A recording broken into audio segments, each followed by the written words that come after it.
Good morning. What's happening, family? Welcome to the show. It is Michelle Bryant here at WNOV 860 AM, 106.5 FM. You are listening to Say Something Real. And whole lot going on today around the country, around the world. We're going to get into as much of it as possible. Let me also say that this morning we have in attorney Mark Thompson, Scales of Justice. So we'll go back and forth, get into a number of things. But let me say good morning to the brothers in the studio. Mr. Rideout, how you doing this morning, sir? Well, Cheryl. Pull that mic down like you. Is the mic on? It's on. This is kind of low. You pull that mic down like yeah. He's about to give a sermon. I felt that thing bubbling in my soul. What's bubbling? It's bubbling. Hey, bro, I'm gonna need you to get a new hat. No, what? I'm gonna need you to get new. I'm gonna need you to get a new hat. My Tempur-Pedic, I'm gonna need you to get a new hat. Bed sheets. Now you talking about my gangster. And all them dust balls on that hat. Grill, man. I'm gonna need you to get a new hat, man. No. Well, I know you got it. Listen, they ain't gonna spend. You need to. Look, the hats I got are spring and summer hats. I like winter. That hat look like somebody outside collecting change. They did. I'm gonna need you to get a new hat. They did. Jay. Okay. I can't do that hat. Let's see if we can He got all kind of balls on it. Now put your hat back on. Listen, put your hat back on. These balls are great balls of fire. That's what these balls are. Put your hat back on. You good? But I'm gonna need you to get a new hat, bro. It's great balls of fire. A little lengthy there. It's a little what? Hey, hold on. Lengthy. Debo. The lengthy is not correct. Length. Lengthy. Yeah, lengthy. You said lengthy, like like long. Same thing. He did say lengthy. He said lengthy. I originally said lengthy. See? Then I said lengthy. Why? Why would you say lengthy? I don't know. Just something, as he would say, something came over my spirit. That's it. You know what? Sometimes I get tired of y'all blaming stuff on the Lord. I get tired of y'all blaming y'all foolishness on the Lord. It don't be the spirit. Debo, take that camera off that boy that close. He got it on you. No, he got it. He zoomed in on your hat. See, hold on. I zoomed in on his hat, and then I said, "He coming in on a Honda." So I can explain these great balls. Boy, God, what's your more than speech, man? Anyway, man, you gotta do something. You finished? No, I never got started. I got so off. Debo, get the camera off his head. Look, Michelle, look. He's so dirty. Okay. He's so dirty. Oh, fine tuning, programming at its best. He's so dirty. Hey, which one of these cameras is on? So I can look directly into the lens. Like that one. To go with that one. This one right here? Yeah. Would I be sure? Debo, if you're watching, hey mom, I'm on TV. no, but in all seriousness, I'm serious about that hat, though. That's all serious part, right? You know what? When I come back in here tomorrow, it don't take a lot. Oh, you gonna see the hat I'm gonna have to get on a new skull cap? No, I ain't even wearing skulls no more. Why not? I don't care. It don't take a lot. The hat I'm gonna wear tomorrow. You go to the beauty store, even though I don't subscribe, but you can go to the beauty store and get you a hat, bro. The hat I'm gonna wear tomorrow, I don't want to hear nothing. Okay. All right. So all y'all watch. I don't want to hear nothing when I come in with this hat tomorrow. Okay, come on. Anyway, Shell, what, man? I was looking for you on CNN and all them other channels because I just knew I was gonna see your face at the funeral. We was there. I know you was there. We was there. I feel like I heard you cheering or something. I feel like I could pick out your voice in the crowd. Let me see. Did I ever have a get loud moment? Yeah, I felt like it was one of those. I think I might have had one or two. Maybe one or two. Yeah, I could have swore I heard you say something real. That's what I could have heard. I should have, so y'all would have known it was me. But but you good though? You had a good weekend? Man, I had a great weekend. We actually this weapon was show. Food. It was. It went from high to low to middle, and I was confused. I was out there with the snow. Went from high to glow? No, high, low to middle. Okay. I was out snowsuit, shorts, headband, tube socks, Like how you come to work. Okay. Okay. and some long johns. Makes Well, look, for folks that's getting ready today, they said it's supposed to be upwards to almost 70 degrees a day. Then it's gonna be 30 tomorrow. It's not And Wisconsin. there's talk of snow later in the week. Yeah, Man, come on, man. Wednesday and Thursday. Wisconsin be on some extra. That's what I'm saying. Look, we're all gonna be outside looking. Yeah, you crazy. keep everything in your car. You Yeah. got like hoodies, Yeah. you know, like you can just change in and out. So outside I feel like how the station feels sometimes. It be hot, cold. You be confused. We just be going in circles like Luther Vandross. But it's Debo's fault though. We Yeah, can it is. control this. It's Debo's fault. Speaking of, hey Debo, how are you this morning? Well, he ain't though. Great, You know, great segue, Michelle. Shell- I'm glad you figured so, out how to get out of that. Debo, he really don't do nothing. So he's doing fine. I'm speak for him. Oh You can continue with the show. no! He Yeah, dang. yeah, Debo. yeah. Mm. I told him. I want to give you an opportunity. No. Because he's zoomed Yeah. into my hat. Well, you No, know what? I'm just glad to be here. How was your weekend? Did you go to church? I did. You was at Jerusalem. Oh yeah, absolutely. That's how they were celebrating like 60th anniversary or something like that. 69th year for 60. her parents. Yeah. Yeah, okay. I know I saw something Founded posted. the church. All right. But I certainly want to say that it was a very interesting weekend in the sense of I got a chance to do a whole lot of nothing. Told you. And those are ones I cherish. Man. You know what I'm saying? It seemed like you almost like you forgot something because so Yeah, when you have a weekend where you like, or even a day, because I'll never get a full weekend, but if you get a day when you like, right. I don't have to be nowhere, Mhm. I don't have to do nothing. Like, oh my God, best days ever. Yeah, but I'm great. Thanks for asking, and that's all I got. Okay.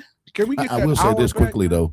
People have been saying that they miss me on the morning show with you guys. I mean, so, Really? yeah, they said they Tell really miss the great commentary. Tell your that I wife we had. said. Nobody said nothing about my wife, Michelle. Tell your wife we said. It was Jermaine's wife, Who was that? right? Right. You want to tell us, Jermaine? So that means nobody Who said that is to your him. wife? Nobody said that to him, Shell. Angela called. Know your history. Shell, Who's your wife? Shell, listen. No, she I've called been trying Saturday. to- She called Saturday. Look, I've been trying to spare him. So I ain't gonna say nothing. I'm about to move on. I ain't gonna say I'm not here Look. for y'all Look, because I we gotta gonna talk. snarl. I gotta talk before Mark Thompson come on. Debo, before we get off the air, Meet me in the hallway. I'm gonna get my I shot gotta in. tell you what Angela said. Y'all see what we See? go through? You see See? what we go through? See? There we Okay. Well, I'm done talking. Oh boy. So let me just say, in terms of my weekend, did go over to Reverend Jesse Jackson Sr.'s funeral. Lakeisha and I and Judge Taylor and Alderwoman Tamika Vukovic, Sister Jeanette Herrera, they went over in another car, but we were all over for the services. And I will just quickly say this. When I say every police officer in Chicago had that funeral on cover, it was crazy law enforcement presence. But you think about, you didn't just have 3 presidents, you have 4 presidents there. 3 former presidents, current president, the president of Colombia, not university, the country, Colombia, was at the funeral. You had governors at the funeral, congressional members. And I forgot to bring the program booklet with me. I thought I had it, but I forgot to bring it. Because I wrote down just like Tyler Perry walked past me this way, Jamal Bryant and his wife this way, Al Sharpton, Roland Martin, Roland Burris, like just the who's who of who's who. And for people that had an opportunity to watch the whole thing online, and you can go back and watch it on YouTube. It's available on YouTube if you missed the ceremonies. It was nothing short of crazy. Can I ask a quick question in Yes. regards to that? Mm-hmm. Because I know somebody told me that they shut down the Dan Ryan earlier in the day. And what was the total length of the service itself? Because it seemed like it was extremely long. So it was slated to go from 11 to 2, but we didn't even start until about 11:45 because they were trying to get that. The church sat 10,000 people. Mm. And so they were trying to get people in. Mhm. And just the parking to get over to the church, it was a lot. Like we ended up, and we had dignitary parking. But when we got to the lot was full. And so they said, you're gonna have to go back out and go back around and try to find parking, street parking. And we knew if we went back out, we were gonna hit the freeway because of the way this church is situated. Mhm. And so I told Keisha, I was like, and it was a scrap yard across the street from the church. This huge scrap yard. We pulled right up to that scrap yard and was like, excuse me, can we pay to park here? And they was like, yeah, y'all can pay. Because we was like, y'all ain't doing no business today. Because this is locked down. Nobody bringing y'all no scrap today until after this funeral is over. And the lady was like, you know what? No problem. And so we paid to park there. Then other people saw what we did. They paid to park there. So we literally were able to park right across the street from the church. But by the time we got out the car and got over to even the dignitary entrance, because there's a different entrance, the line was crazy. So we got on in line. And then while we were standing there, we saw Pastor Valerie Daniels Carter coming up the side. And y'all already know Val was standing in no line. So she was walking. She had a sister with her. They was walking on up. I said, Keisha, go tap Val. I'm going to stay in line, but go tap Val. And she tapped Pastor Daniels. And she turned around and looked. And she's like, come on, man. We went straight to the door. I felt bad. I don't really like doing that. But I was like, no. Sometimes you got to pull the rank. Yeah. And I love Val. Val had my hand. She was like, you back there? I was like, yep. And so when we got to the door, they got on the speaker system for Val. They was like, Valerie Daniels Carter. And so they was like, everybody had steps inside. They was like, right this way. They said, how many with you? She said 4. Me and Keisha rolled right on in. Yeah. It was, oh my God. I was like, I love this sister. I mean, she ain't blink. Because, some people act all like, they special and they're going to leave you in the line. She did not leave us in that line. She was just like, 4. Come on, babies. So was it at Charles Jenkins Church? It was at Meeks' church. Pastor. I saw Charles Jenkins there. I don't know if that was his church. But I think I heard Charles say he started at that church or something. Oh, okay, Something okay. like that, I believe I heard it. Yeah, and I'm trying to see. Well, no, you know what? They say Meeks is Salem Baptist because this church, let me see, church where Jackson's funeral was held. I'll look it up in the break. Okay. But this church was a fool. And the guy who was the pastor at the church, he said when he was building it, he had Reverend Jackson come over. Oh, I did hear that part. Yeah, and he talked about Jesse said, I'm going to be buried here. Oh, so, yeah. So that part was great. But it 20 years it looked like a basketball arena because it was circular in shape and the way the whole thing was set up. But they did a great job. They were getting people through. Everybody was super nice. So it was an amazing situation. I know there has been some, background noise about whether or not Jesse Jackson Jr. had told, speakers not to be political and perhaps, well, not perhaps, but some people, their comments did lean political, even though nobody ever called Trump's name, but they leaned political. And I don't know. And I'm gonna be honest. I didn't go back to rewatch what Jesse Jackson Jr. said. I know I remembered him talking about making sure, that people wasn't trying to like be sideways on his daddy. I know that came out. But the only thing I'm gonna say, and so we knew the funeral was gonna go longer because we started 45 minutes late. Mhm. And then you got Barack Obama, but his Isaiah Thomas, Biden, you got all these Clinton, and number one, just be clear, like these people talk slower now, not Barack, but Biden and Clinton, and I can't believe what's happening to Clinton's voice. It's just getting raspier and harder to hear him. I really wonder what's going on with his voice. But you knew it was gonna be long. I mean, like it was like you might as well calm down.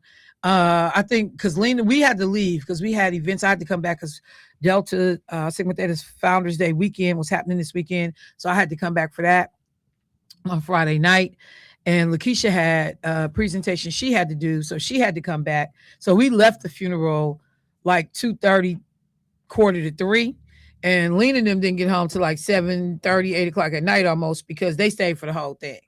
But I just want to say that whatever the controversy was, it was a beautiful service. And, I'm just going to be honest. I don't know what all Jesse Jackson Jr. said, but I'm going to just be clear. His daddy was political. His daddy was political. So I can understand what the family's saying, but his father was political. And I know the point was, Jesse didn't, care more about one party than the other. I know that's what people want to put out there. But if you looked at where his values aligned, yeah, okay, I'm just gonna say. So, I don't want to, keep the mess going, or and I just look at people like, people will always figure out a way to turn something into something. They just will. You just let stuff be, man. Just let stuff be, because the tributes were beautiful. And I'll end with this. And for the people who watched it, you heard it. The one thing that came through, and I thought about this guy who had called in to Clay Kane's show one day shortly after the announcement of Jesse Jackson's death, and he said, I just want to know how he had made his money. What was he doing? How did he get money? And he was implying something. And Clay Kane kept pushing him like, well, what you saying, bro? And no, what you saying? And he never would get to what he was saying, but anybody that was listening, they understood. So there was a brother, I think it was Lee Reynolds, this brother from the finance industry, highly, influential, powerful, Black man in the finance game. But he talked about Reverend Jackson, that wherever he went, inserted himself, invited, uninvited, it was about making sure that Black folks had access and opportunity, that we were being hired. And so he talked about Jesse Jackson saying he needed to buy about $5,000, $10,000 worth of shares in X, Y, and Z company. And he was like, well, what you trying to do, Jesse? He said, because if I got shares, I'm a shareholder, which means I can go to the meeting, which means I can talk. And I can then have another way to advocate for my folks. And so they talked about the number of people, that end up getting in these roles because Jesse Jackson is pushing. The Cubs owner, or Cubs president, who comes in and says he ain't never asked to sit no luxury box. He sat out in the arena with everybody else. He wanted a hot dog, some chips, and for them to win the game.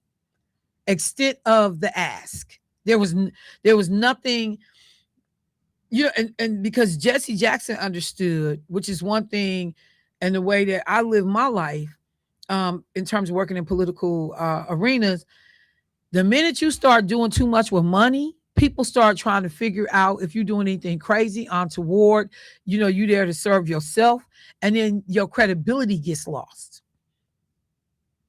And I remember when I went to work for Chris Abley. Everybody know Chris Abley paid well when I was working on his campaign side. And I went to work for Chris Abley, and when it was time to talk salary, I said, pay me exactly what I make working in the state legislature. And even Chris kind of looked at me like, huh? I was like, because I don't want nobody to say I'm working for this campaign for money. I'm working for this campaign for other reasons.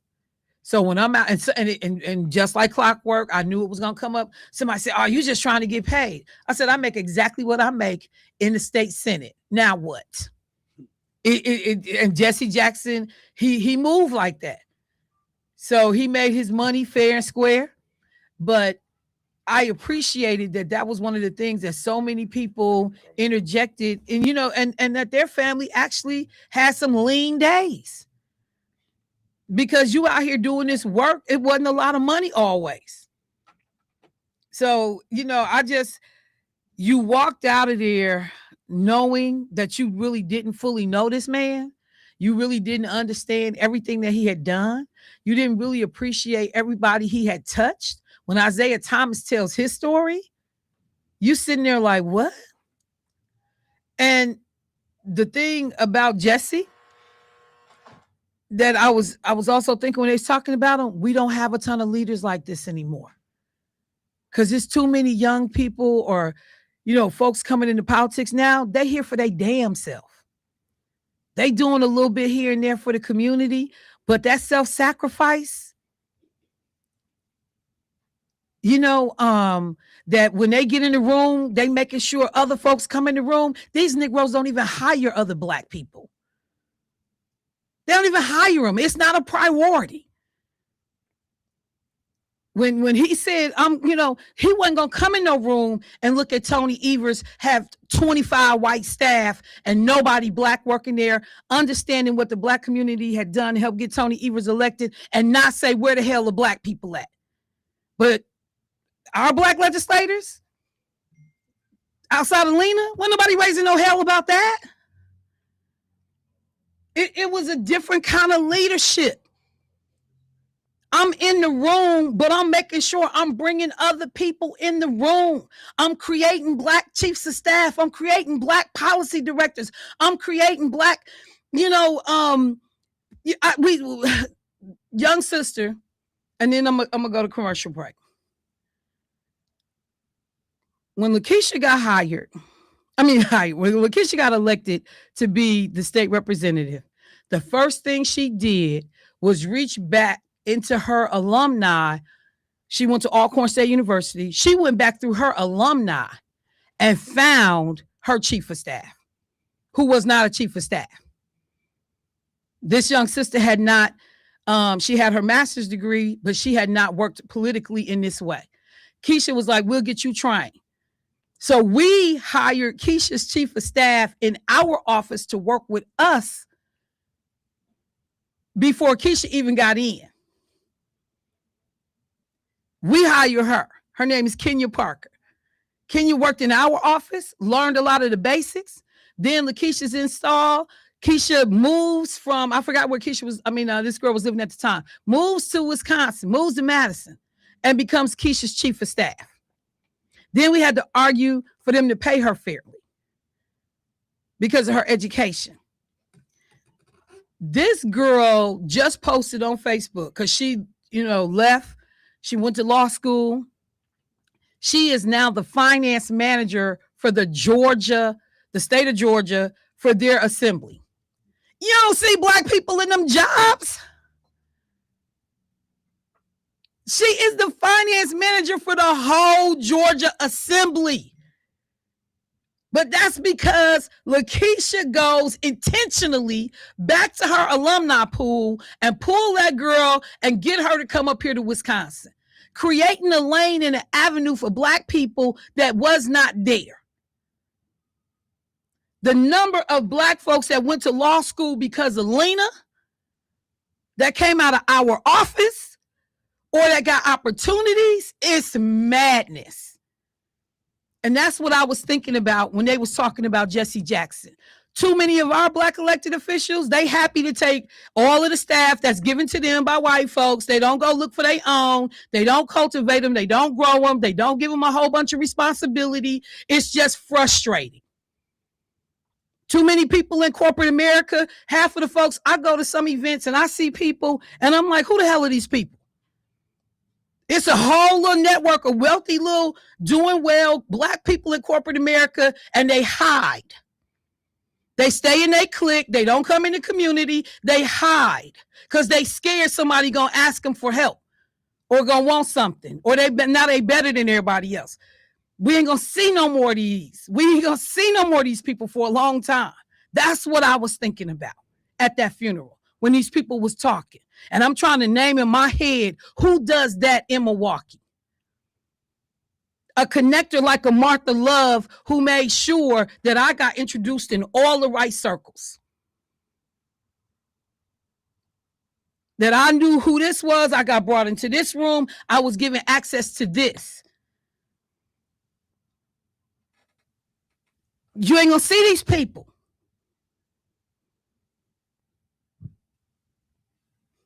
So I gotta take a break. But when I say it's a void in leadership with Reverend Jackson's passing, because this brother was international. He wasn't just Chi-Town. He wasn't just America. He was international. You're not gonna see these people. I pray though that somebody will study the playbook and figure out it's not just about gaining some title. It's not just about that you got an office. What you do with those titles and what you do with those offices. And I'm not talking about this little gratuitous, oh, this happened. Like, look around you and see how many people's got jobs because you in the room. Or how many people's lives are better? How many people got access to college? How many people got access to opportunity because you was there? Because many of y'all can't say that. You didn't create any opportunity of any real significance for nobody or only for a few people. I got to go to break. I'll be right back.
All right, family, welcome back to the show. So I told you this morning that we were going to have our monthly installment, The Scales of Justice, with none other than attorney Mark Thompson. Good morning. How you doing this morning, sir? Good morning, Michelle. How are you? I am good. I am good.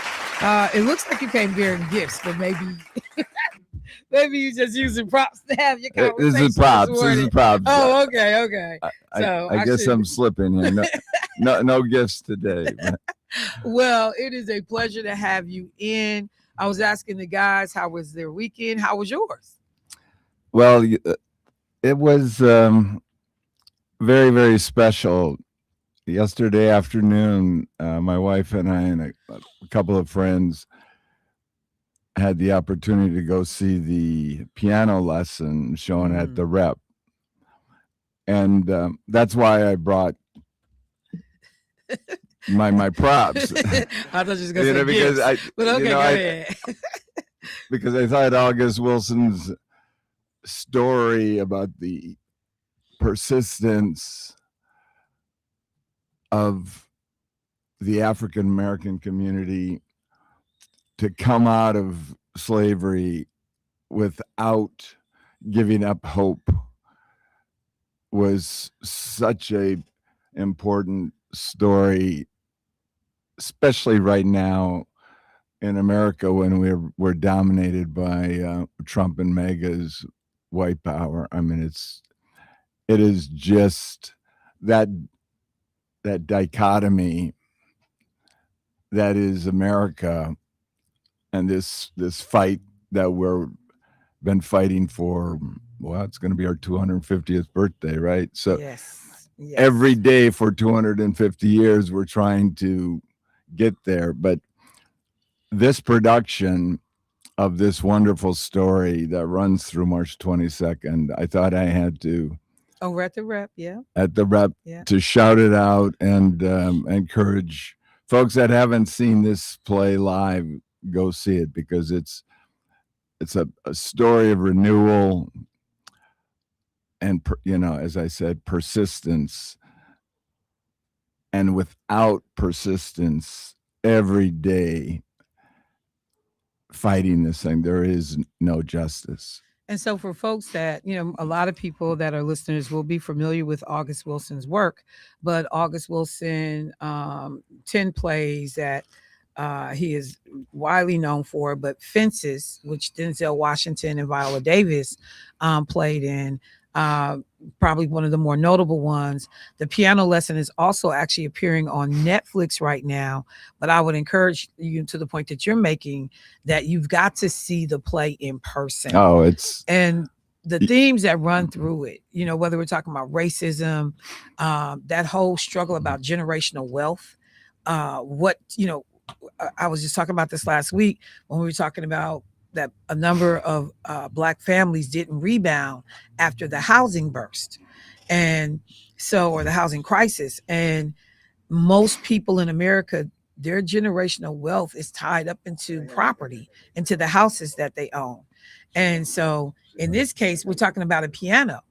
Wow. And we're talking about a piano and trading that piano. Does it have sentimental value? Or do we sell it so we can go back and buy the property so you have a piece of America? But, not only that, it's also about women and women leading. And I didn't really read, because I hadn't read the play before I got there. Okay. But August Wilson was not shy about the fact that you cannot have justice and equality without women at the table and leading. And so if you really want a story about humanity and the beauty of it and the fight against evil to get there, this is one. And so I thought on a Monday morning it would be great to start there. So because the other thing, and as you get ready to take a passage from the play, it's set in the 1930s. But the thing that's so crazy is that many of the themes that run through it are still relevant today. Oh, absolutely. And August Wilson actually died 26 years ago. He died in 2005. And so I've had an opportunity to see interviews that he's done. I encourage people to go back to YouTube, search through social media. You can find interviews that he's done. But the idea that you literally is saying something that was written this long ago, we're still battling many of these same fights today. You know, he got the Pulitzer for this in 1990. So I first saw it yesterday. It's 36 years ago. So it's like, to me, it was like, how could I be so untimely? Right? I mean, I should have read it when I was much younger. Yeah, I mean, especially it was I had just become a lawyer, and I want to read this line because they're talking about it had a particular impact for lawyers. It says, now that's the difference between the colored man and the white man. The colored man can't fix nothing with the law. So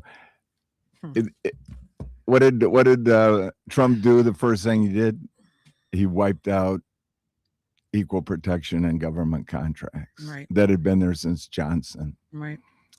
From day one, he has attacked people of color.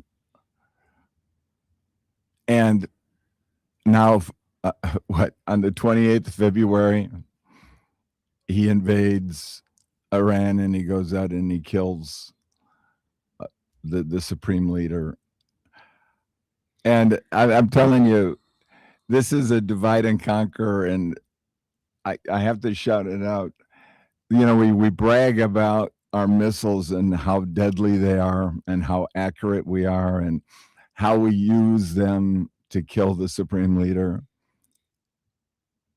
And we use that kind of accuracy to wipe out a bunch of kids in a school. Yeah, and I mean, this was not a miss, okay? Right? We don't have, this is not a... And that initially, while Trump, they acknowledged the U.S. was responsible for bombing this school. You got Pete Hegseth them trying to stand there like, well, we think it was Israel that did it. It's like, stop playing. No. We know who did it. But then to go on and say to the broader point, then you sell somebody casually in an interview over the last couple of days, and basically Cuba is next. We're coming for Cuba too, and I have to be involved in, and I personally have to approve. Right. Emperor Trump. Yeah, I mean, it's like, what, where do you get off? But this is one of the things when we talk and helping people understand these conversations about the way racism, whether micro or overt aggressions, the way this stuff shows up in our justice system, in our legal systems. This weekend, I did a gun safety summit, and we were talking about that Second Amendment right, which is supposed to be applicable to all American citizens. But even though I know as an American citizen, the Second Amendment is there, when I'm doing my concealed carry or my open carry in terms of a firearm, I got to think about it differently through a different lens, because I know how people perceive a Black person with a firearm. And the fact that even when we were freed, the laws were put in place after slavery ended to ensure that Black people could not legally own firearms for years, all the way up until the 70s. So when you read that passage, that's the first thing that came to my mind, is the summit we just had this weekend, when California is an open carry state, but the Black Panthers show up armed. Then Ronald Reagan runs to change the law. This is in 68. In the 70s, same thing. So that idea of how does the law work for people of color, Black people in particular, and even when we think the law has worked for us, then you got a Supreme Court who comes through and says, well, is it really decided law? Is it really precedent? Do we have to follow precedent? And then you begin to see rollbacks on the things that we thought, okay, we've won that battle, we can move on to the next. And so I think that's part of the theme that you take from the piano lesson. Yes. Is that, to me anyway, is that this fight for human justice, that each of us are born equal, right? I mean, that's what we declare, right? Everyone's equal. Right. is a persistent daily battle for each person and each generation. This is not something that just goes away. At least we're not there yet, and we're not even close, right? We're not close. So, and you talk about the court. You know, I want to sort of go off track a little bit here, but it was gerrymandering. I mean, we had a district court ruling that said Wisconsin's gerrymander was racially biased and illegal. You remember that? Yeah. There was in the law says summary judgment. It's factual findings by a judge or a jury. These are facts. And the court, three-person court, said the facts are that the gerrymander in Wisconsin was race-based and unconstitutional. Right? So it goes to the Seventh Circuit, where I started my clerking at, the front end of my life back in 87. And you get a panel, and the panel says, oh, those findings of facts that it's race-based, but that's not right. It was all just political.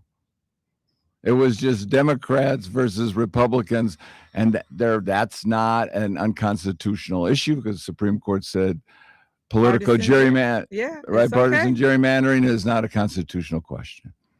So, so that is this idea, right? Look, folks, the law is sentences that we put together that we agree we follow. So if we put them together in a way that's unfair, which means we can redesign them to be fair. Right.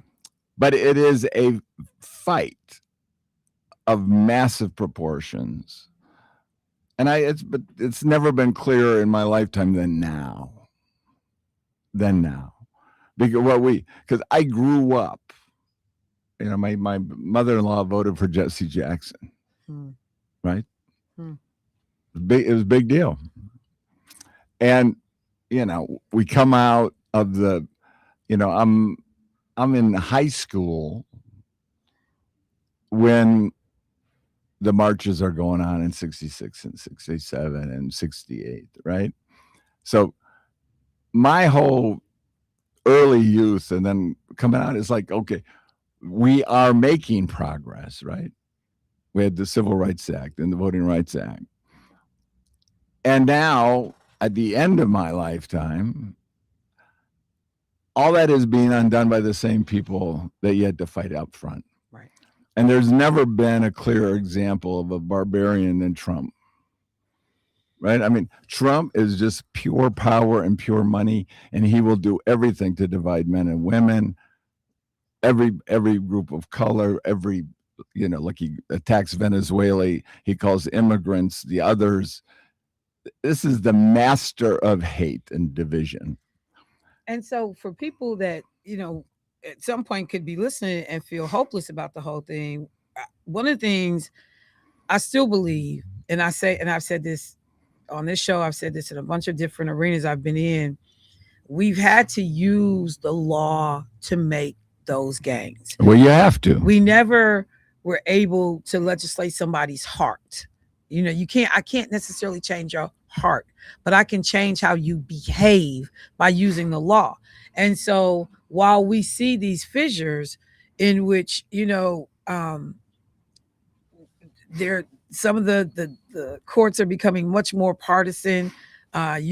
People like, I hate now that we say this is an Obama judge, a Biden judge, a Clinton judge, because that's not the way this should have been. But when we look now, we have our own Supreme Court race. We're going to be involved in Supreme Court elections. I think they said over the next 4 more years after this one, we have somebody that will come up every year. So that court can shift in terms of ideology, in terms of how it leans. unless we make sure that we're putting people in office that share our values. So as you think about, like you said, some of this becomes now more than ever. I realize the weight of the profession. Because I remember I was telling people I used to want to go to law school. It's not too late. Look, I know. I always think about Trinette Pitt's mom. I think she went in her 60s, but I want to go to law school. And I remember thinking, but I wanted to be a civil rights lawyer. And I was like, in my naivete, all of the big cases have been decided. Who knew that we would be right back here again? But and they weren't decided. And we've talked about this, Isaiah Taylor's case, that we went to the Seventh Circuit, and the Seventh Circuit came out with a decision when Isaiah won, said even 1 second of being held for an unlawful detention is too long. Now, that hadn't been written quite clearly like that. Okay. Right. Huh. So if the officers, because there was no jury instruction on how long is too long, now you can go to the jury and say even 1 second of an unlawful detention is too long. Now that gives someone, because if you get stopped for a ticket, right? I mean, right. Part of why people just dissed Isaiah was it says, "Oh, you're 5 minutes in the back of a car. What's the big deal?" But the big deal is you had law enforcement, absent reasonable suspicion, has no right to put you in the car for a second. And we daily, right? This is going back to August. Persistence must insist that we get better every day. It's never decided, right? And I think what does it mean to be fully human? Right. Right. What does it mean to actually get to justice? It means every day doing this. And on one hand, that sounds so exhausting to hear somebody say it's never decided. But the reality is just that. It's the truth. Because as long as there are people. Look, there's always going to be greedy people and people trying to rip you off or steal in power. They'll change the rules to try to accommodate them. And so even, somebody was saying, but it's in the Constitution. And I'm thinking about our state constitution, referendums that we have on the ballot in November, one of which speaks to diversity, equity, and inclusion initiatives in terms of government, local municipalities. And I'm like, but it's in the Constitution. But now, look, when we need to amend the Constitution to say, because you got people. Look, this is a white power ploy to legalize race discrimination. Let's not kid ourselves. Okay. That's exactly what it is. Okay. As soon as Trump said, we're going to get rid of DEI. What he said? Okay, now all the white folks go sue for discrimination. It's like, give me a break. My whole life, that is not the issue. Okay, and we need to be clear and blunt about that. But it means we have to participate. But let's not jump too far ahead. Let's go. Chris Taylor is running for Supreme Court, April. Mm-hmm. This election is crucial, and people are tired. Now their gas prices are going crazy, right? There's all this fear of what's going to happen. If you got family in the National Guard, are they going to be shipped off? We already have some Wisconsin folks over. No, exactly. Yeah, I mean, look at, and these Iranian folks, I mean, they're not going to bow down to this. Yeah, this is not Venezuela. This is not Venezuela. And Venezuela didn't even bow down. No, but wait, there. We didn't try to wipe them out either. I mean, right? This is true. We did not wipe out. But and I talked about this on our show a week or so ago. I'm like, you got to understand the mindset of the people that you are engaged in. And literally, if America was successful in what they are thinking is just wiping out all of their capabilities to in any way fight back, I don't care if it takes 100 years. Yeah. These people are not going to forget. They're not going to forget. Look at, They will rebuild. we have our 250th anniversary of what? We were not going to let some colonial power come in here Right. and murder us and rape our children and murder our kids. Although we did it to other people, but anyway. No, yeah, but no, but I'm just saying, but you got a lot of irony, all of that. there is, well, there is, of course there is. Yeah, No, but you gotta think about that, right? Yeah, as if the Iranian folks are just gonna say, okay, we're gonna bow down to who? Yeah, exactly. A crook from New York City? Yeah, no, and like you're gonna pick our leader. So this Supreme Court race, in your view, then how important is this race? This Because race, we kept hearing it. this race is crucial. Okay, folks, if we are going to make gains and protect the rights under the state constitution that are being eroded by the federal courts, right? We have to fight on every front.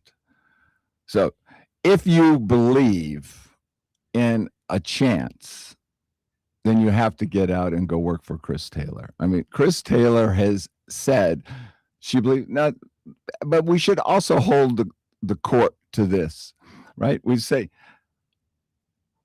the Constitution says we are called to create a more perfect union.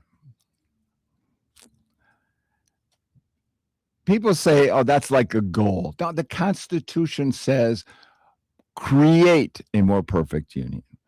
Doesn't that mean mandate Chris Taylor to always, in everything she does, create a more perfect union? Or any of them, yeah. Isn't that a better frame of reference of what governs the Constitution and what's the law?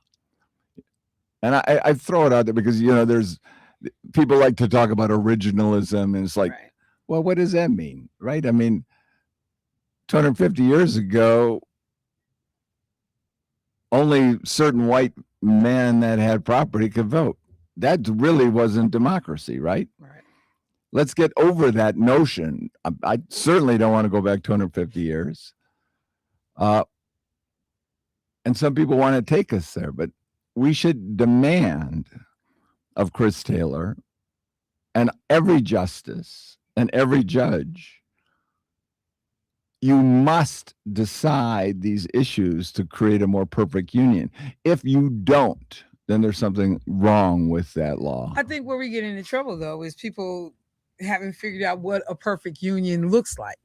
Well, we're all talking about it, right? I think that's part of the problem. Well, here. What is do it we look want like? a multi-racial democracy, or do you want a white power state? Again, That's it. You know what, we can, because that's what my perfect may not be, your perfect may not be his perfect. So trying to get a consensus about what that was supposed to look like, I think, is where we keep running into a wall. Well, I think I'm. Let's end with my little installment. Okay, she's got me as an installment. And I thank you for your time. No, for sure. And folks, I am a lawyer, and I work hard to represent people that are injured or their civil rights are violated. You can always reach us at 414-837-4167. I'd be remiss if I didn't shout out my firm and what we try to do every day. And the name of the firm? Gingrass, Thompson, and Wax. Thank you so much. Yes, sir. It's like, you know, I'm in love with the idea that we have to persist to make it better. Right. And let's be clear about this. We cannot go back to a white nationalist, right, 1860. There is no hope, no future in the world for that. And we can't, because you see, I don't think that's a legitimate view. And I might just say that war was fought and it's done, right? The Confederate flag should be buried forever, and we should be done with it. And with that, you have a wonderful week. Yeah, just leave it all right there. I will do that. Thank you so much, Attorney Mark Thompson. All right, family, I gotta take a break. And people, go see the piano lesson at the Rep. I mean, it's through the 22nd. That's right. I'll make sure Thank I y'all. announce it. All right, family. Let me take a quick break. I'll be right back.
All right, family, welcome back to the show. Let me take a second to say something. So while I was doing this interview, I could overhear Jermaine was having a back and forth with a caller to the show. And so during the break, I said, "Hey, what was going on?" And he said the caller was upset because they had not been able to get through. They said they had been on hold for like 30 minutes and they thought it was unprofessional and said some other stuff. And I want to make sure I say this to people, okay? Um, Depending on the ebb and flow of the day, what first of all, Jermaine doesn't take a call until I say I'm ready to take a call. So while he'll answer the phone, he will say, "Michelle, you got a caller," and I'll say, "Okay." But if I'm trying to make a point, or if there are things I know I want to work in, or if I'm managing my time and I know I got something else can ready to happen, I won't necessarily take that call right away. What I need for people to understand is, first of all, it's never Jermaine's fault when you finally get to talk to me because he answers that phone. I say, "Okay, Jermaine, bring up the caller."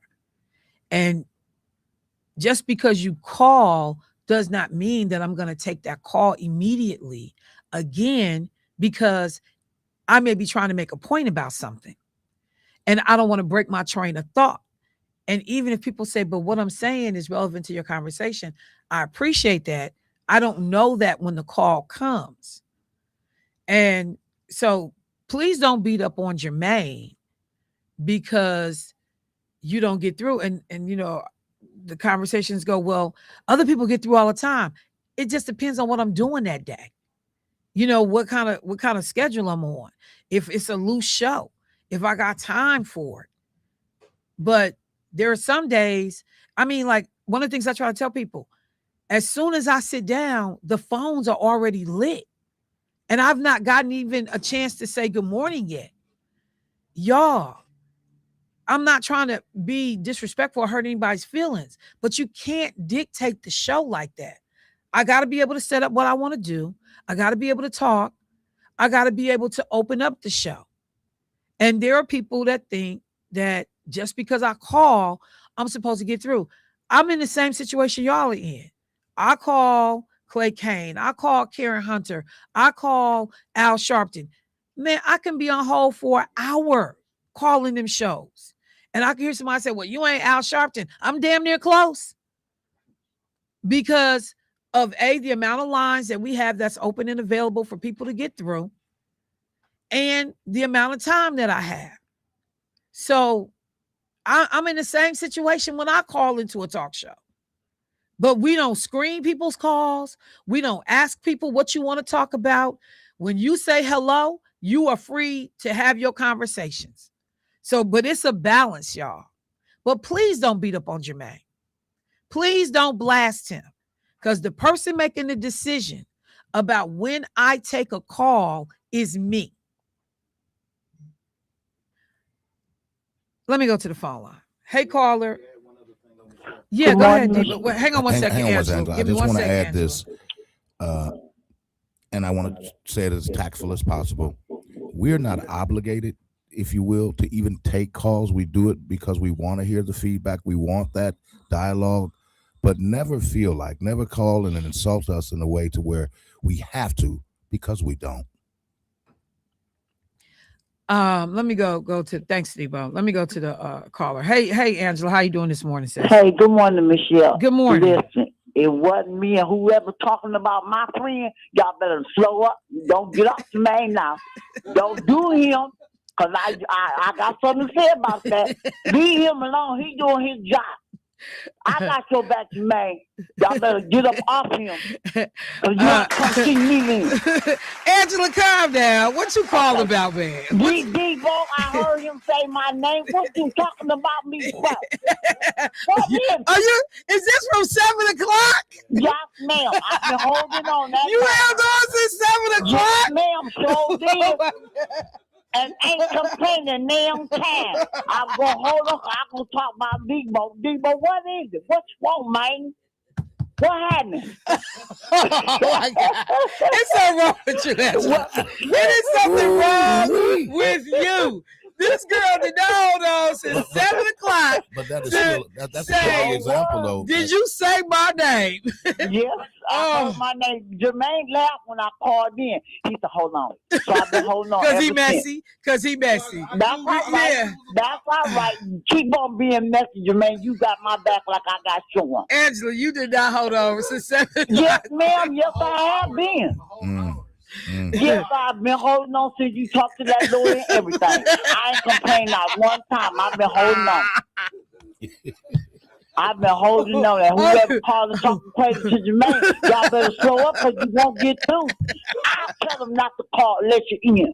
Now, don't worry about Michelle. Worry about me. Bye, Angela. Debo. You ain't got nothing to say. Bye, Angela. Man, a forever hold your peace. Bye, Angela. Y'all have a You good too day. long-winded for me. I ain't got nothing to say. You long-winded, as the old folks say. Oh my man, God. that's hilarious. She held us at 7 A o'clock whole hour to to tear say into. you said my name. Now you know. But you know how we do. Yeah. When somebody say our name, be like, they say, well, Oh, you you said say, my name? say what? Say what you say? Oh no! Wait. All right, we got another caller. Let's go to the phone line. Hey, caller, what's happening? Good morning. Good morning. Hello. Love with my mind. Is You it know I'm called- crazy about this. Oh, what's You know going on, why? Steve? How you doing You this be morning, speaking bro? the truth. You be speaking the truth. And Miss Angela need to get a man. Don't she? She said she got one. I don't want WNOV. One of them names we know who she called.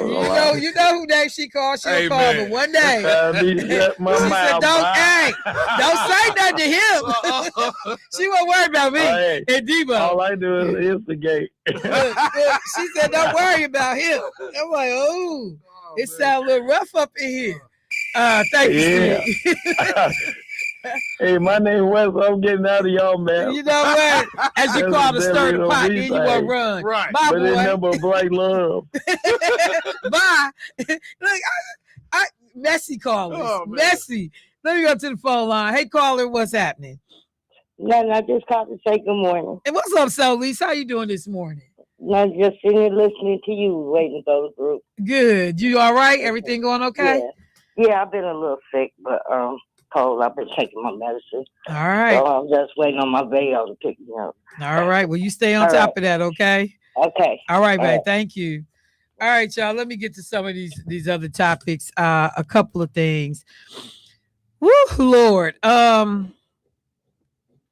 When Attorney Thompson was in, he mentioned the 250-year anniversary of this nation's founding. And the Department of Education is going around to schools with a presentation that they're doing, which people who have seen it, they say it leans heavily partisan, or it leans partisan. And there have been schools that have been concerned about them coming into their school, with the messages that they have. They've already come to a school here in Wisconsin. And I've been kind of laughing, trying to figure out, so which schools is the Department of Education going to with their tour to talk about promoting the 250-year anniversary of this country? And, because I'm going to be sitting in the classroom waiting to hear the part about slavery. I'm going to be waiting to hear it. I'm going to be waiting to hear the part about Jim Crow. Black codes, Reconstruction, Jim Crow, the KKK. I'm going to be waiting. Civil rights, voting rights, women's right to. I'm going to be waiting to hear what that is like. So just pay attention and see if they end up going into any city schools, urban schools, black schools. Let me just, not speaking code, and see where they end up. So pay attention to that. I want to take a second also to address a lot of conversation and chatter I've been watching on social media things I've been listening to out in the public about the Jasmine Crockett race. Some of it started right here on our own station. And I think that it's important to say this before um, I go on to other things because it's just really been bothering me. So there's this brother on social media, and he went in on, Jasmine Crockett. He wanted to talk about her style, and people lit him up on social media. Um, and then there were people that were upset. What's her name? Kirsten. What's Kirsten's name? Or Kristen. Uh, I gotta think of her name. Who interviewed Hakeem Jeffries this weekend on the Sunday morning show? Welker, that's her name. And she asked Minority Leader Jeffries, so basically, what's the message to Black people coming out of the Texas primary? Basically about, getting in line in the fall to get, in Texas's case, Tallarico across the finish line. But we may see similar things happening around the country. So what should be the message to Black people? And, Hakeem did what he needed to do as minority leader. But I was furious when I heard the question. I was furious when I heard her ask a question about the fact that Kamala Harris had endorsed Jasmine Crockett, and a former Biden Harris staffer, I don't know if they named that person, but they come out and say, you see, Kamala Harris is irrelevant because I guess she made the wrong choice in who she decided to support in that campaign. And I got even more agitated in listening to that. So there's a couple of things I just want to say about the Jasmine Crockett situation, about Black women in general, and about white folks and Hispanic and Latino folks. First of all, again, Jasmine Crockett lost that race by 3% of the vote. She got in the race later than Tallarico. He had already been in for months before her.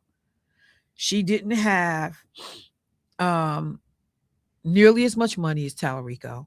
And she had the mainstream press basically doing a job on her by talking about, electability and her style and her this and her that.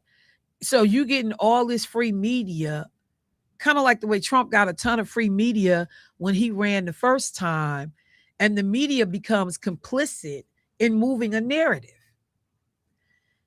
And the narrative being that Jasmine Crockett was hood, ghetto, didn't know how to communicate well. A firebrand is the polite way of saying, that she'll check the heck out you if you come for her or you come for her constituents or you talk crazy and just need to be pushed back. And so, to be clear, in a race that typically saw roughly about 900,000 people show up to turn out, these two candidates turned out over 2 million people. Jasmine Crockett brought over 1 million by herself. She lost that race by 148,000 votes. So she didn't get mollywopped. This wasn't no damn overwhelming message to, in a rebuke of Jasmine Crockett. It was a race. But it was a race in which the majority of Black voters that showed up, they supported Jasmine Crockett. They did not support Tallarico, the majority. And why?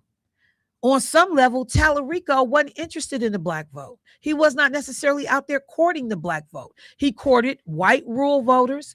He courted Mexicans. And people have talked about that. So he went after his base as a white man. She went after her base as a Black woman. Now, eventually, yes, you got to go after all of these bases. You got to speak to everybody. But at that moment, they just were trying to get through the primary. So you got limited time, limited resources. This is when you are doing GOTV. You're not out trying to wrestle up new voters. or at least you're trying to get people you think you know you can get. I don't know that I can get the Latinos to come over there and vote for me. I don't know if I can get these real white folks to come vote for me. Right now, I'm going to get through the primary. Once I get through the primary, then I'm going to go back and holler at them voters if things work out for me.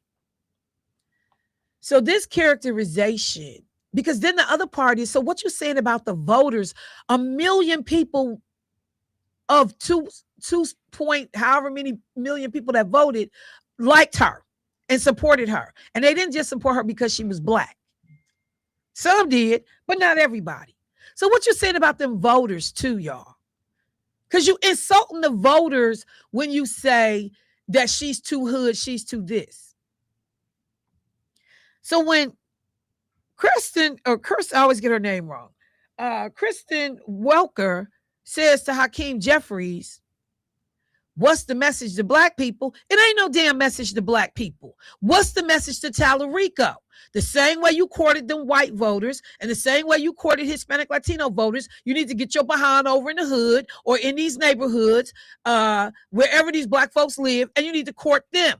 That's the message. Don't tell me that the message is black folks just get in line and do what's best for the country when ain't nobody damn interested in what's best for you. Don't just tell me to tell black people, oh, well, y'all know we got to keep these folks out of office. We got to get Trump under control. But we only carrying and only concerned about what white people think and what Hispanic and Latino people think. Don't tell me that. See, y'all gonna mess around and find out and stop taking black folks for granted. And then a party whose base has been black people. And now you got people telling you to mess over your base, to ignore them. And I see some of these silly white Democrats doing just that. You gonna mess around and find out. Because y'all ain't had these voters since the 60s that y'all clamoring for. And yes, you got to make inroads, but you don't do that at the expense of your base. You don't do that at the expense of the people that have rolled with you. Because see, black people will sit there at home and let y'all fight it out amongst yourselves. We will do that. Because we understand on any given day, any of y'all will mess over us if it advances what y'all think is important. White Democrats, white Republicans, white independents, any of y'all will mess over us.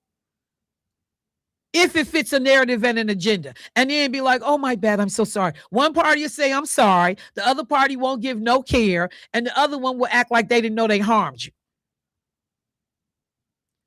So don't be sitting up saying, what do you tell black voters? I'm not telling black voters nothing, but if these people come talk to you, and you like the message that they got, then vote with them. If they disrespect you and they don't show up, then you make your own decisions. But I don't like what I'm seeing. I don't like the tone. I don't like what's going on. I don't like it. I do not like it. You gonna mess over people that's been riding with you for years, and then for folks to be like, well, they're becoming an albatross. It's like a weight around our neck.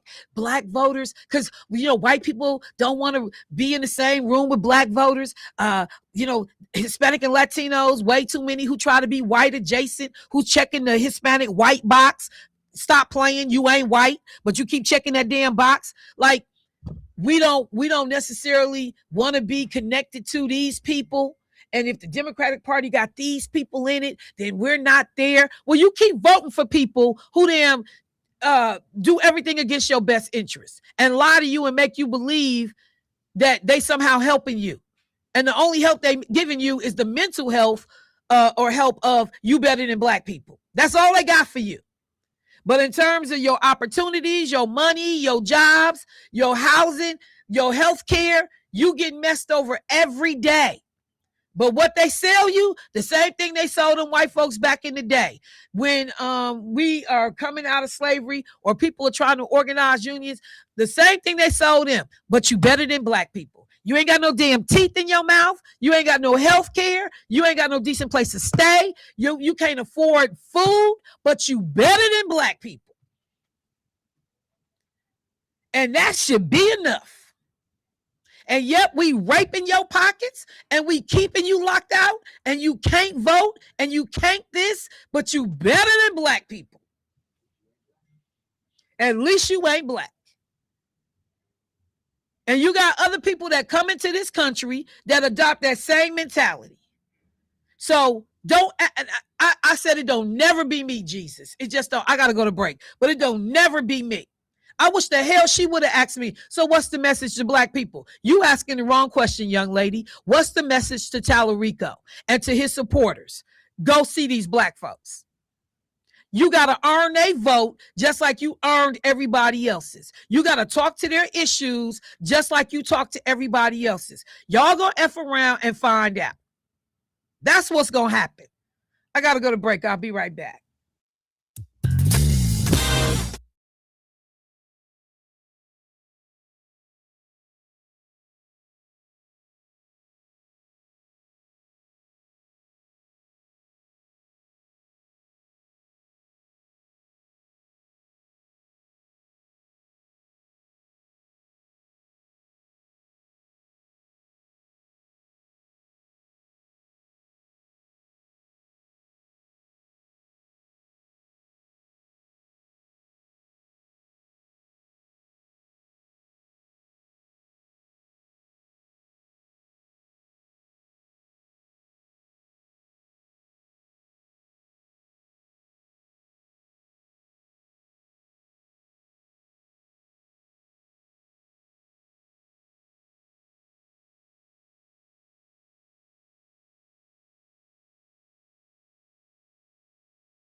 All right, family, I'm back. I'm gonna go to the phone line, but I just want to caution people. And I'm not saying you have to agree with me, but there is a way to talk about, what you see as what can get somebody elected or not elected, and the fact that because, and this is my frustration, you know, even for the ones that talking away, I guess that you deem that white people will accept, even though Jasmine never did anything other than keep it 100.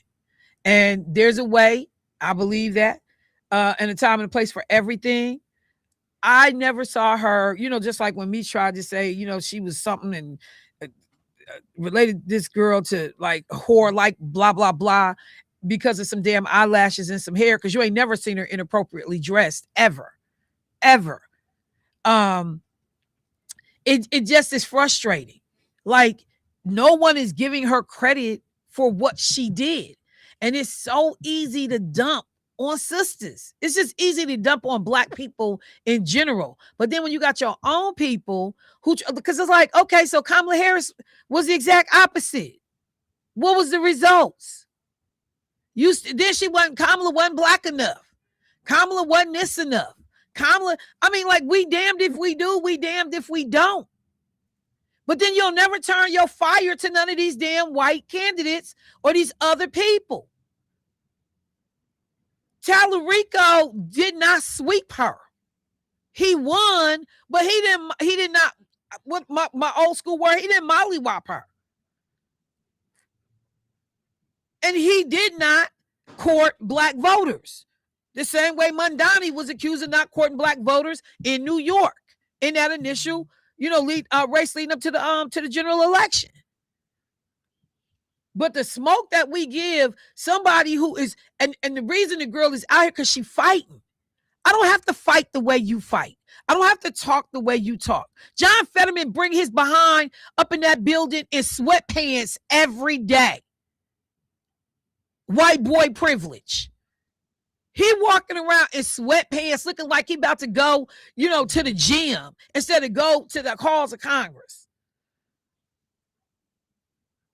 You don't like that she didn't try to change her tone, change her voice, appear more palatable to white people. Well, that's what gets elected. Well, you know what? This is my career. I'm running for this. And if this is how I choose to present, then it is what it is. And you deal with the consequences. But you're trying to berate her for the way people talk every day. And then I'm listening to people do it, but I don't see your law degree. I don't see you having served as a state representative and then successfully, getting elected to Congress. This girl got real credentials and real accomplishments. She got real credentials and real accomplishments. But you got her own people, you too hood, you too this. Well, again, you get almost the same amount of votes as this dude got, who was in the race longer, had more money, and had more people helping. So, as I have said and will continue to say, Jasmine Crockett did the damn thing. Nobody is perfect. No candidate gets all of it right. But what I am seeing is unpatently unfair in the way people are handling her. She broke records with the voter turnout. There was voter suppression in her district in particular. Still all on the backside of the redistricting, correct? Yeah. I mean, I just need people to just think about what they say, though, man. Yeah. Like, at least understand the numbers. Mm-hmm. At least understand all the things that's at play. If you think the way she talked was the only reason why she wasn't victorious that day, then you don't understand politics, right, or the game at all. And I got brothers Monday morning quarterbacking, especially this dude on Facebook. Like, I just want to see this dude. Because I'm like, player, you don't know what you're talking about. If you're going to talk about it, bring all of it into play. Bring money spent. Bring media that was sitting up criticizing her. Bring, the fact that it was Hispanics that wasn't voting for her no way. But she had to fight. She's been fighting what was that? Marjorie Taylor Greene? Yeah. The bad built butch body or something. She had to defend herself. You gotta, and people felt comfortable saying that to her because she was a black woman. And Marjorie Taylor Greene felt like she had some damn privilege and status to be able to berate this woman. Marjorie Taylor Greene wished she had Jasmine Crockett education. She wished she had it. And when Jasmine gets back at her, as I said last week, she'll never say her name. She poses it in the form of a question. Them law skills was on full display. But I am just like, I'm done with brothers right now who is trying to trash this girl, and in a way that's so, it's like, I don't hear him trashing other people like that. But you didn't have nothing on it. You ain't sent her a campaign contribution. You ain't went to Texas to try to knock doors for her and help her get elected. In fact, you probably haven't done it for any candidate. But now everybody is a political pundit. If you're going to talk about it, please talk about it in its totality. Jasmine Crockett did not lose a race by herself on her own. There were all kinds of other systemic, cultural, social factors at play that contribute to any black person getting elected to statewide office in some of these southern states and predominantly white states. There are other things at play. I wish we would talk about this intelligently instead of falling back to the old tropes. And I am never one to cut nobody off in terms of you can't call my show no more. I'm not that person. But when I tell you Meech walked right up to that damn line with me last week, using the word whore and that girl's name in the same sentence, he walked, I was that close.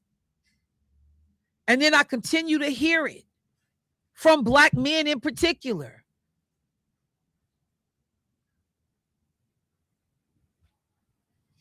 Lena's not the mayor for some of the same nonsense. But the resume, the credentials, the fight says something very different. Because see, everybody want to come find you when they in trouble and they need somebody that's strong enough to speak out. But then you're going to try to tell me, and all of it is about, well, what's acceptable to white people? What's acceptable to white people? I get so sick of that. What's acceptable to white people? Well, Michelle, you can't get sick of it because they control everything. What's acceptable to white people? That's why we see all these laws being turned back. Because white people are going to have to figure out that you don't get to call all the shots. That this world is, in this country, is comprised of people from all different backgrounds who should be respected. But we've all had to assimilate. Everybody's had to do it their way. So we got all these chemicals in our head, eating up our damn brains and our scalp, making women infertile, giving them tumors and crap, because white people didn't want me in the workplace with my hair in its natural state. And y'all made me feel so ugly that I was willing to burn up my damn brain to be able to have a hairstyle that was acceptable to you.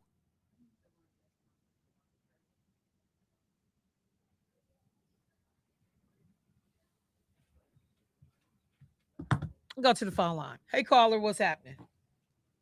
Good morning, Miss Charlotte. Good morning, bro. What's going on? Oh, wow. Well, you told the truth. The bottom line. That's the reality. Because, it was, when you deal with these white folks on your job, it's a trip. And you got to sit there and, you swallow a lot of stuff, but you got to let them know what you're about, sometimes. But you got to stand your own ground. But at the same, I'm sick and tired of what you said. Black folks will belittle our own or hurt ourselves instead of getting out here to vote. That's the main thing. We got to get out and vote. We could change things. We did it back in the revolution during the days of civil rights. Look what they created for us. And we're going through the same thing. So it's time for us to stand up, be proud of ourselves. And I love you, Michelle, like, because you make love to my mind, everything. You make sure I can say, like Jesse Jackson say, I am somebody. I am somebody. I may be poor, but I am somebody. I be on welfare. I am somebody. Hey, we got to stand up and start being proud of ourselves instead of dependent on the system and start having a backbone. I see that you had the mother that gave us a backbone and raised us right. But at the same time, it's time for the young folks to start doing the same thing. We won't see all this silly stuff out here. You know, people stealing cars and stuff people don't work hard to pay for and still got to pay for when they tow up. Because I'm looking at Channel 12, this is the car got stolen. And shit. Your phone is going in and out, Steve. Oh, okay. All but right. It's nonsense. All you right. know, what's going on out here. And we're killing each other for what? What are you gaining? You ain't doing it but hurting another family. Y'all have a good day. All right. Thank you so much. And I want to just do this real quick because I want to pull some stats. So in that Crockett Tallarico race, in the Latino community, Tallarico does better. Okay. He got 60% of the vote in the Latino community. Okay. Jasmine got 38%. Now, some people say it was Latinos that was upset because Jasmine said, if you vote for Donald Trump, you got a slave mentality. We done heard that told to black people. If you vote for Donald Trump, you got a slave mentality. Joe Biden got in trouble for saying something similar. In predominantly black counties, he got 37%. Jasmine Crockett got 61%. In white counties, they were more split. 56% of whites voted for Tallarico. 45% of whites voted for Jasmine Crockett. To all of the silly Negroes who running around talking about, you know, you too ghetto and white people won't vote for you. 46% of white people in Texas voted for Jasmine Crockett. The deciding factor here is the Latino vote because they showed up. They came out. We didn't come out enough. And we did, and she still broke records. But if all of our eligible voters would come out and flex their voting power, you get different outcomes. But for all of them, oh yeah, see, white folks wasn't gonna vote for her. She got 46% of the white vote in Texas. He got 56. She got 45%. He got 56%. Do you understand? It wasn't like white people looked at Jasmine Crockett and was like, oh my God, she's awful. She's ghetto. She's hood. And no. And ran away. That's not what happened. She was competitive. That's not what happened. It's that Hispanic Latino vote that becomes, and I'm not begrudging Hispanic Latinos. You vote for whoever you want to. I'm telling black people, you make sure you show up. You make sure you calling your folks in Texas and saying, did you get your butt to the polls today or did you early vote? But understand how to talk about this. Let me go to the phone line. Hey, caller, what's happening? Good morning, Michelle. Good morning. Michelle, It's hard to hear. To the DM. Can you hear me? Yeah, I can hear you now. Go ahead. Okay, I went down to the DMV on Mill Road to renew my driver's license. And I asked the lady why come I didn't get the star on my driver's license. She said that I had to have a passport, a birth certificate, and some other form of ID. And I couldn't understand that. Do I just get that automatically when I renew my driver's license? No, let me see. And I'm trying to remember when I got mine. Hang on, let me just pull it up real quick. Okay. Because yeah, they are supposed to. Okay. Yep. So when you go to get your real ID, even at the DMV, they want you to provide social security number, your lawful status, two proofs of residency. So I'm trying to think, did I have to bring? I had to have my social security card. Mm-hmm. I don't think I showed passport or any or birth certificate to get my real ID. Okay, because see, I've had my driver's license since the 70s, and I couldn't understand that. Well, And we do have people who are not citizens who have a driver's license. So just having okay, a driver's license alone isn't enough. okay, So let me. Oh, somebody's texting me now. They say you do have to have your birth certificate. okay. Yes, So ma'am. just my birth certificate and a form of mailing from my address. Yes, ma'am. And you have your Okay. social security information, social security card information. Yes. Yep. But yep. So your birth certificate, or if you got a passport, you can bring the passport. Okay. Okay. Okay. Thank you so Yes, much. ma'am. Have All a right. blessed day. Yes, ma'am. Okay. I had to think Okay. about Bye like, bye. what did I take? Okay. Do I have any other callers? I'm good. Oh, one more call. Let me go to the phone line. Hey, caller, what's happening? Good morning, Miss Sheila. How you doing? I'm good. How you doing this morning, bro? I'm doing pretty good. I was just watching my Facebook this morning. Yes. They had one of the reporters on there saying what Trump is saying to these Latino people. And these is his exact words. I guess they was wanting him to do something in their favor. He turned around and replied, I don't need to learn your damn language. And this is coming from your president. I mean, that man is really racist to the core. He said this when? To some Latino people. I guess they wanted him to do something in their favor. He turned around and replied. I guess they want to try to, get him to understand their language. He turned around and replied, I don't need to learn your damn language, and this is coming from your president. This man is just racist to the core. Oh my God. Okay. Damn. I'm looking for it. Mm-hmm. Okay, thank you, bro. Okay, hang on. I'm looking for it. Let me see. Let's see. Oh, 5 hours ago, Huffington Post. Now here it says Donald Trump jokes about not learning their language. Donald Trump cracked a joke about, quote, not learning your damn language to the leaders of Latin American countries attending his inaugural Shield of the Americas summit at his. Why is all this crap being held at his golf clubs? At his golf club in Miami, Florida this weekend. Why is all of this official U.S. business? He started that damn war from Mar-a-Lago while people was partying outside of the little black curtains they put up for the fake situation room.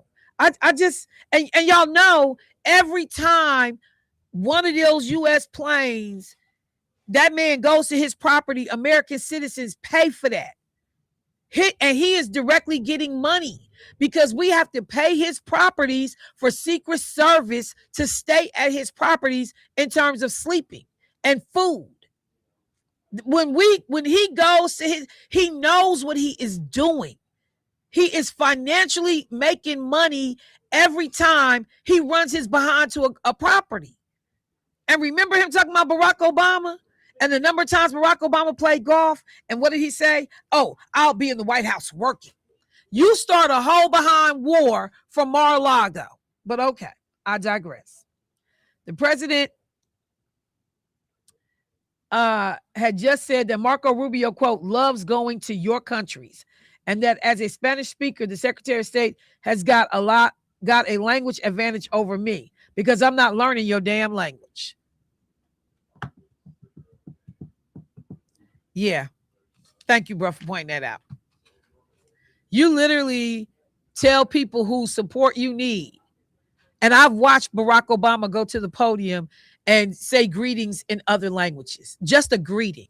I ain't got to learn the whole language, but I can learn a greeting to show respect. But these are the people that signed up to be at the table with him for his silly new Shield of the Americas. Okay. That's the show. That's the show for today.